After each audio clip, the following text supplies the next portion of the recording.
you? I hope you're doing well. Welcome back to the Mother Wellness Podcast. On this podcast, we talk about all things motherhood and wellness, from mental health, maternal health, managing stress and overwhelm, your roles and responsibilities as a mom, and many, many more. Stay tuned for this current episode.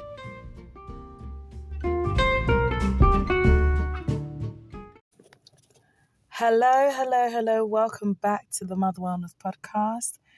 I hope you're doing well. I'm Sylvia, I'm your host. Thank you for joining me today. On today's episode, I wanted to speak to you about the benefits of talking. So talking is something that many of us use as a form of communication.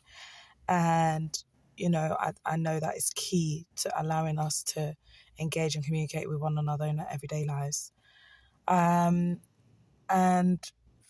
talking about talking, I've managed to conduct some market research with some mums, and they've told me that they don't feel free to speak to the people in their lives about the difficulties that they're experiencing in motherhood because they feel like, it's a burden, or they're also fellow moms. They've got their own issues going on. So they don't really feel like they're in a position to talk to other people. And it really made me feel sad because, people don't want to be perceived as being ungrateful for having children. So my question to you is, who do you speak to in your daily life? Just take a moment to think about just everyday, day-to-day life. Is it work colleagues? Is it your children? Is it a spouse? Business partners? Strangers on the street? Some people are very extroverted and talk to pretty much anyone and everyone they see. And some of us are very introverted and we keep ourselves to ourselves. And the second question is, are you able to speak freely? Like when you're going through a challenge, a difficulty, do you have one or two people in your life that you're able to speak to openly and freely, where you know that they're not going to judge you or say anything negative about you? Do you have at least one or two people in your life that do that? Sometimes we may not have close family or friends or a circle of support around us. And sometimes you have to pay for that support. You might have to have a coach, a mentor, a pastor, or a therapist. I personally have therapy, and I've been having therapy for many, many years, on and off since 2015. And I don't feel ashamed to say that because it's been one of the key factors of helping me to manage my mental health. And it's allowed me to grow and develop and to really heal and deal with forgiveness. So I'm really thankful for the opportunity and ability to have counselling. And the third thing is, are you more of a talker or are you more of a listener? Do you prefer to listen rather than speak, or you choose your words very wisely, as some people call it? I believe that talking has so many benefits for us as people. Like even God, when he created Adam, he wanted a companion for Adam. So he created the woman to be his company so that he could have somebody to communicate with or speak to. So here are some benefits of talking. Firstly, it allows you to express yourself. You're able to share your feelings, your emotions with other people. Secondly, you're able to get support to problem solve. You're able to solve a problem because you haven't got it all in your head to deal with by yourself. So I believe that talking is a great way to do that. It helps to improve your mood. I 1000% believe that talking has been one of the biggest factors in helping me deal with symptoms of depression and anxiety that I had in the past. And I think that in certain seasons of my life, if I didn't have a therapist, I don't know how I would have coped, because I was dealing with the daily grind and the mental load of motherhood day in and day out.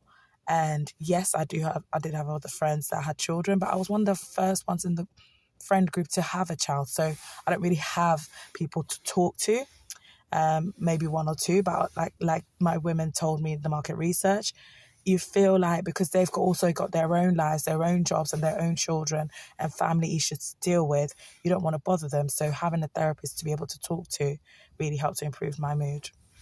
The fourth point is that it helps to build your connection with others. Oh my goodness. Like even, I've realized that during the pandemic, especially when a lot of things went online, having a virtual online community really literally changed the whole trajectory of my life.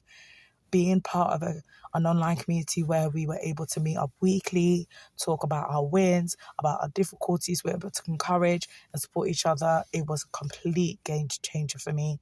So whether it's face to face or virtually or even just by phone or in an online community of some sort, it really makes a difference being able to connect with others. The fifth benefit of talking is that you can hear the person in real time, which assures you that they are listening. When you're having a conversation with somebody and they're able to just even say, okay, I hear you. I'm sorry you're going through that. It really can change your whole vibe. It can change your whole demeanor, and it can change the way that your day goes or your perspective on something. So I believe that is so important to be able to have conversations where people are listening to you and I can hear you. Personally, I've even gone as far as using mental health helplines when I felt like I can't talk to people or it's really late in the night and the people I want to speak to are not available to speak to. I do call mental health helplines. And even now, even last week, I called the Samaritans. I really feel like there's no shame in speaking up.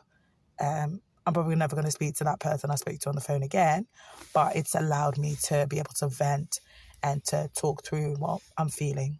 So I think that's great. That's a great benefit. The sixth benefit of talking is that it reduces feelings of loneliness or isolation. Wow. I mean, I rate any mom, to be honest, that had a child in 2020 or even 2021 because they didn't have, especially if it was their first child, they didn't have the same experience at the beginning of motherhood as many of us may have had pre-pandemic, where we were able to go to mum and baby groups and interact with other people and speak to other mums, see other babies. And, it must have been a whole different experience. I can't imagine how isolating that must have felt. And so many different organizations have now come out. There's an organization called 2020 Mum, for example, in America, as a result of, trying to connect mums that had children around the time of the pandemic. So, yeah, there's so many apps, actually. I'm going to be sharing in the show notes I've got quite a few apps, I think 4 or 5 apps at least, that I know of that help to connect moms and in different mom communities outside of social media. I mean, yes, there's Facebook groups and now there's, groups and chats you can do on Instagram. But like I said in my previous podcast, I'm trying to veer away from that. So I'm happy to share some of the apps I've used in the past, which helps to connect moms.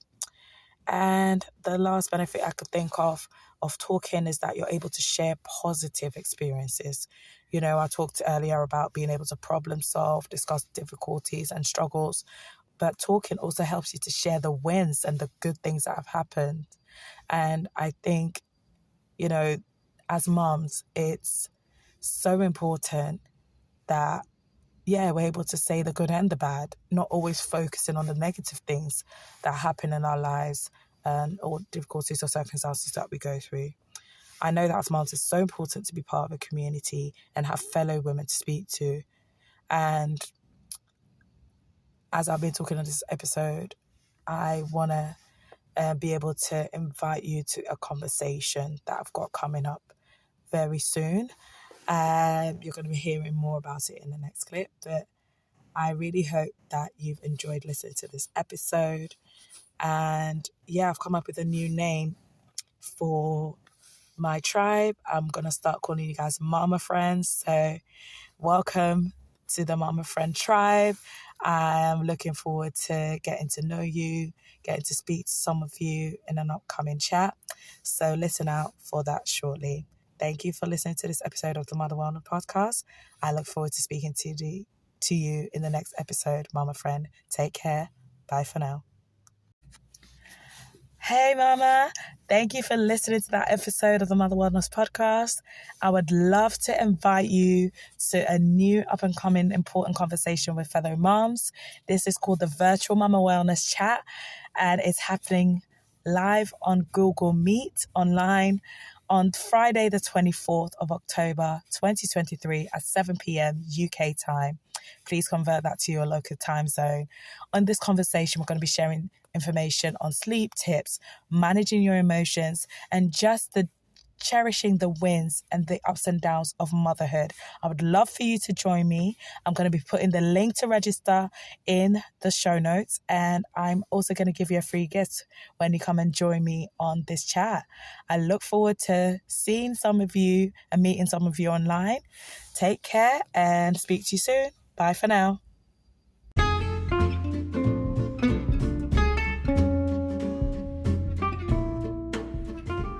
Hey Mama, thank you so much for listening to this episode of the Mother Wellness Podcast. As I said on the episode, I'm no longer actively using social media at this moment in time. So the best way to connect with me is either through my website, sylviaborhene.com, or to send me an email. If you'd like to join my email community, I have a free ebook. I am an Amazon published author, and my ebook is called How Are You Mama? Managing Motherhood, Maintaining Your Mental Health, and Finding the Drive to Pursue Your Passions. I do have the book available on Amazon, but if you'd like to get a free copy of the ebook, sign up using the link in my bio, and it will direct you to a page where you can get the ebook for free. Thank you so much for listening today. I look forward to speaking to you on future episodes. Take care, Mama. Bye for now.